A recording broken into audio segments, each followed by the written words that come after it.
Hello friends, welcome to Prema's terrace garden. இன்றைக்கி நம்ம அன்றைக்கி பஞ்சகவ்யா செஞ்சோம் இல்லைங்களா, அது செய்முறை வீடியோவே நான் போடலை. இப்போ அது செய்முறை முதல் தொடக்கத்துலேருந்து போடுறேன். குரு பஞ்சகவ்யா வச்சு நம்ம வீட்டிலையே திரும்பியும் பஞ்சகவ்யா நெய், பால், தயிர் இல்லாமல் எப்படி தயாரிக்கிறதுன்றது இந்த ப்ராசஸ் தான். இப்போ பாருங்கள், இது ஒரு 2 கிலோ சாணம் இருக்குது. இதில் நான் பழசு, இது ரொம்ப பழசு, ஒரு 3 இயர்ஸ்க்கு மேலே ஆகும் இந்த கோமியம் இதில் வாங்கி வச்சு. இந்த கோமியத்தை இதில் 2 லிட்டர் ஊற்றுறேன். 2 கிலோ சாணத்துக்கு 2 லிட்டர். இப்போது 2 கிலோ சாணத்துக்கு 2.5 லிட்டர் கோமியம், பழைய கோமியம் எப்படி கருப்பாக இருக்குது பாருங்கள். பழைய கோமியம் 2.5 லிட்டர் கொடுத்துட்டோமா. இப்போ இது நாட்டு சக்கரை, செடிங்களுக்கு போடுற நாட்டு சக்கரை மெல்ட் ஆகிடுச்சு, பரவாயில்ல. ஆனாலும் செடிங்களுக்காக நம்ம கொடுக்கலாம். இது ஒரு அரை கிலோ இருக்கும். இதை நான் இதில் கொடுத்துட்டு இந்த குச்சியை நல்லா கழுவிட்டேன். இதை வச்சு இப்படி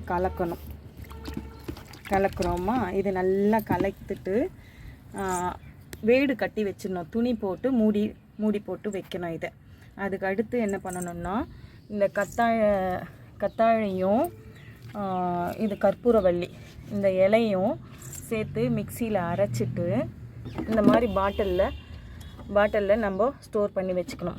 இது ஒரு 3 டேஸ் இந்த ப்ராசஸ் நடக்கணும். இதை அரைச்சிட்டு நான் காமிக்கிறேன். இது ரெண்டுத்தையும் அரைச்சி அந்த பாட்டிலில் போட்டு மிக்ஸ் பண்ணி வச்சுக்கணும்.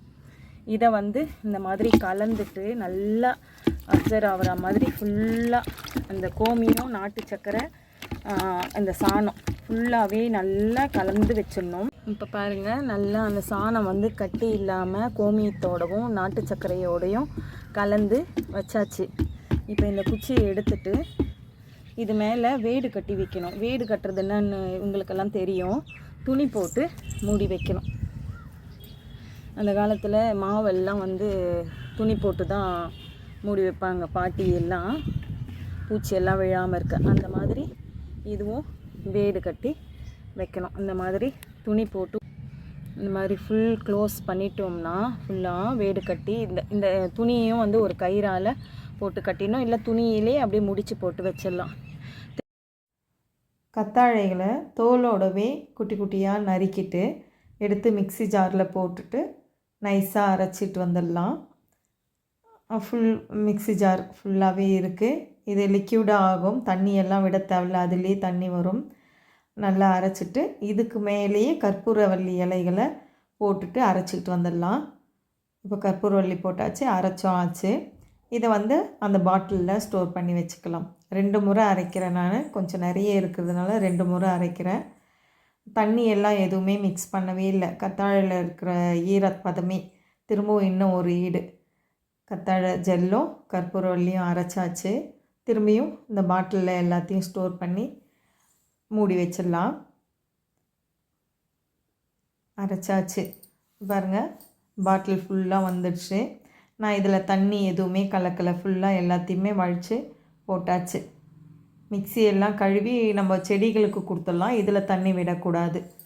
ஓகே ஃப்ரெண்ட்ஸ், ரெடி ஆகிடுச்சு பாருங்கள். மூடி போட்டு 3 நாளைக்கு வச்சிடணும். இங்கே பாருங்கள் ஃப்ரெண்ட்ஸ், இது ஒரு 3 நாளைக்கு முன்னாடி சாணம், பசும் சாணமும், பழைய கோமியம், கருப்பாயிட்ட கோமியம், அடுத்து நாட்டு சக்கரை, செடிக்கு போடுற நாட்டு சக்கரை போட்டு கலக்கி வச்ச கலவை இது. இதில் இப்போது 3 நாளைக்கு அடுத்து என்ன கொடுக்கணும்னா, இது கற்பூரவள்ளி இலையும் கத்தாழை மடல்கள் அப்படியே ஜெல்லோடு சேர்த்து அரைச்சி வச்சது. இதுவும் 3 நாள் ஆச்சு. தண்ணி கலக்கவே கிடையாது, அப்படியே மிக்சியில் அரைச்சி எடுத்து இந்த பாட்டிலில் போட்டு வச்சுருக்கேன். அதுக்கு அடுத்து இந்த குரு பஞ்சகவ்யம் நம்ம கலக்கணும்.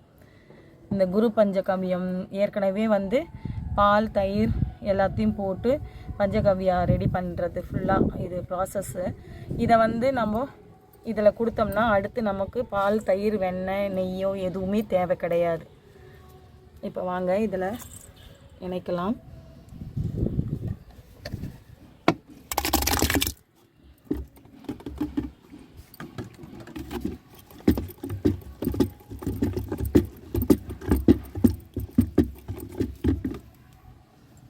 இப்போது இந்த குரு பஞ்சகவ்யம்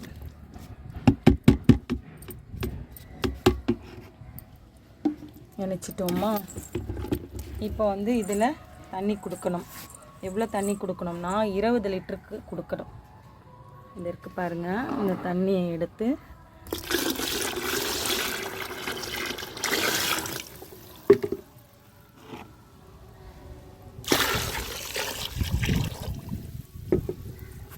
இந்த மாதிரி இன்னும் கொஞ்சம் தண்ணி கலந்துட்டு இதை இப்படியே கலக்கி விடணும். 60 முறை கலக்கணும். இதுதான் பஞ்சகவ்யா செய்முறை. இப்போ இது ரெடி ஆகிடும், ஒரு 7 நாளில் ரெடி ஆகிடும். அதுக்கப்புறம் செடிகளுக்கு டைலூட் பண்ணி கொடுக்கலாம். அது வரைக்கும் நம்ம வந்து என்ன பண்ணலான்னா, இந்த துணியை போட்டு வேடு கட்டி வைக்கணும். நிழலில் வச்சுட்டு வேடு கட்டி வைக்கணும். டெய்லியுமே நம்ம வந்து இதை வந்து இந்த மாதிரி கலக்கி விடணும். காலையிலையும் மாலையிலையும் 60 முறை இந்த மாதிரி ஒரே கிளாக் வைஸாக அப்படியே தான் கலக்கணும். நம்ம இந்த பஞ்சகவ்யா கொடுத்துட்டு வந்தோம்னா நமக்கு பூக்களும் காய்கறிகளும் நிறையவே நமக்கு தோட்டத்தில் கிடைக்கும். செடிகளும் பசுமையாக இருக்கும். தேங்க்யூ. Happy gardening.